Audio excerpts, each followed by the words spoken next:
আচ্ছা ভাবুন তো একবার, প্রত্যেক পরিবারেই তো কত গল্প থাকে, তাই না? কিন্তু সময়ের সাথে সাথে সেই গল্পগুলো হারিয়ে যায়। আমাদের দাদা দাদি নানা নানির মুখে শোনা কত যে স্মৃতি, অভিজ্ঞতা, কাহিনী সব যেন তাদের সাথেই হারিয়ে যায়। তো আজ আমরা দেখব কিভাবে এই অমূল্য সম্পদকে, মানে আমাদের নিজেদের শেকড়কে রক্ষা করা যায়। প্রশ্নটা শুনতে খুব সহজ লাগলেও এর ভেতরের কথাটা কিন্তু অনেক গভীর। মানে যখন একটা গল্প হারিয়ে যায় তখন তো শুধু কয়েকটা ঘটনা হারিয়ে যায় না, তাই না? হারিয়ে যায় আমাদের পরিচয়ের একটা বড় অংশ। আমাদের শেকড়ের সাথে যে একটা টান, সেটাও কিন্তু আলগা হয়ে যায়। আর এর ফলে কি হয় জানেন? আমরা আমাদের আগের প্রজন্মের মানুষের সংগ্রাম, তাদের আনন্দ, তাদের জ্ঞান সব কিছু থেকে কেমন যেন একটু একটু করে দূরে সরে যায়। তো এই যে পারিবারিক ইতিহাস, এটা কিন্তু একদিক থেকে অমূল্য একটা সম্পদ, আবার অন্য দিক থেকে খুবই ভঙ্গুর। প্রায় দেখা যায় কি, এক জেনারেশন থেকে পরের জেনারেশনে যাওয়ার আগেই গল্পগুলো কেমন যেন ফিকে হয়ে যায়, হারিয়ে যায়। তবে একটা ভালো খবর হলো, এই সমস্যাটা সমাধানের জন্য কিন্তু এখন একটা দারুণ আধুনিক উপায় আছে। আর সেটাই হলো আমাদের আজকের আলোচনার মূল বিষয়। এই দারুণ সমাধানটার নাম হলো মাইবুক। আর প্রথমেই বলে রাখি, এটা কিন্তু শুধু একটা বই বানানোর প্রজেক্ট না, একদমই না। এটাকে একটা অভিজ্ঞতা বলাই ভালো। মানে এটা এমন একটা ওয়ার্কশপ যেখানে পরিবারের ছোট বড় সবাই একসাথে বসে সহজ কিছু টেকনোলজির সাহায্য নিয়ে তাদের নিজেদের গল্পগুলোকে, তাদের ঐতিহ্যকে একটা সত্যিকারের বইয়ের পাতায় ধরে রাখে।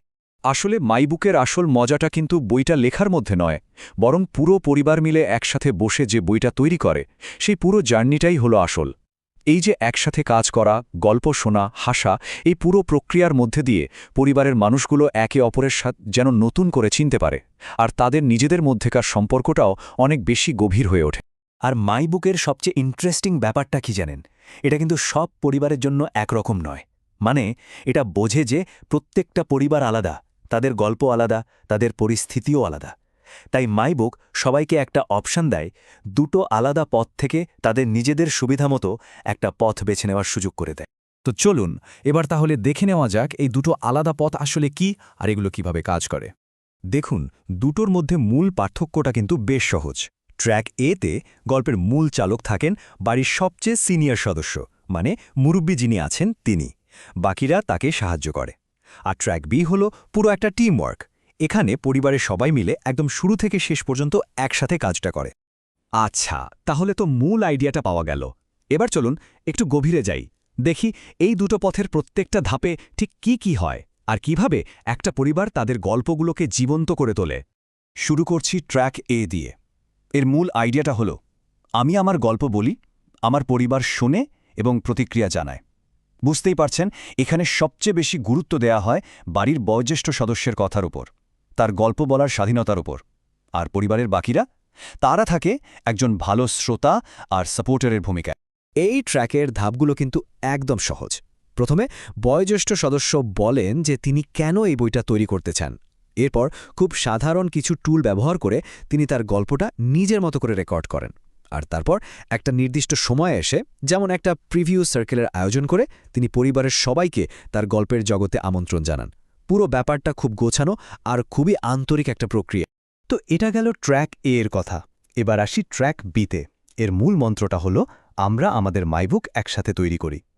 নাম শুনেই বোঝা যাচ্ছে এখানে ফোকাসটা হলো সহযোগিতার ওপর। মানে গল্পটা এখানে আর একজনের থাকে না, হয়ে ওঠে পুরো পরিবারের একটা সম্মিলিত ফসল। এখানে কি হয়, সবাই মিলে প্রথমে একটা দল তৈরি করে, কিছু নিয়মকানুন ঠিক করে নেয়। তারপর নতুন প্রজন্মের যারা আছে তারা খুব আগ্রহ নিয়ে বয়োজ্যেষ্ঠদের ইন্টারভিউ নেয়। আর শেষে সবাই মিলে বইটার এক একটা অধ্যায় লেখে। সত্যি বলতে এটা একটা দারুণ টিম ওয়ার্কের উদাহরণ।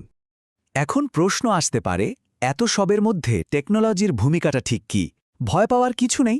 এখানে টেকনোলজি মানে কিন্তু জটিল কিছু না, বরং টেকনোলজি এখানে একটা বন্ধুর মতো কাজ করে। যেমন মুখের কথাকে এটা লেখায় পরিণত করে দেয়। আবার ধরুন, ঠিক সময়ে ঠিক প্রশ্ন খুঁজে পেতেও সাহায্য করে। মানে পুরো কাজটাকে অনেক সহজ করে দেয়, কিন্তু মানুষের মধ্যে যে আন্তরিকতার সম্পর্ক, সেটাকে একদম ঠিকঠাক রাখে। আর সবচেয়ে মজার ব্যাপার হলো, এই দুটো পথ কিন্তু একদম আলাদা আর বিচ্ছিন্ন না। ধরুন কোনো পরিবার ট্র্যাক এ দিয়ে শুরু করল, মানে বয়োজ্যেষ্ঠ সদস্য একা একা গল্প বলা শুরু করলেন। কিন্তু কাজটা করতে করতে পরে যদি সবার আগ্রহ বাড়ে, তাহলে তারা খুব সহজেই ট্র্যাক বিতে চলে আসতে পারে, মানে টিম ওয়ার্ক শুরু করে দিতে পারে। এই যে একটা নমনীয়তা, এটাই মাইবুককে সব ধরনের পরিবারের জন্য দারুণ কাজের করে তুলেছে। তো এই পুরো ওয়ার্কশপের শেষে একটা পরিবার কি পায়? হ্যাঁ, একটা সুন্দর বাঁধানো বই তো পাই, কিন্তু ব্যাপারটা শুধু ওখানেই শেষ না। এর ফলাফলটা আসলে আরও অনেক গভীর, আরও অনেক বড়। ফাইনালি কি পাওয়া যায় যদি বলি, তাহলে প্রথমত একটা সত্যিকারের বই, যেটা একটা জীবনের গল্পকে আজীবনের জন্য ধরে রাখে। দ্বিতীয়ত, নতুন প্রজন্মের ছেলেমেয়েরা কিন্তু দারুণ কিছু জিনিস শেখে, যেমন মন দিয়ে কথা শোনা, প্রশ্ন করা। তৃতীয়ত, বয়োজ্যেষ্ঠ সদস্যের কথাকে সম্মান জানানো হয়। আর সবকিছুর ওপরে পরিবারের মধ্যে এমন একটা জীবন্ত সম্পর্ক তৈরি হয়, যেটা প্রজন্মের পর প্রজন্ম ধরে থেকে যায়। তাহলে সব শেষে একটাই প্রশ্ন রেখে যায়। আচ্ছা, প্রত্যেকটা পরিবারেই তো এমন কিছু না বলা গল্প থাকে, তাই না? এমন কোনো গল্প যা হয়তো শোনার অপেক্ষায় আছে। আপনাদের পরিবারে সেই গল্পটা কি?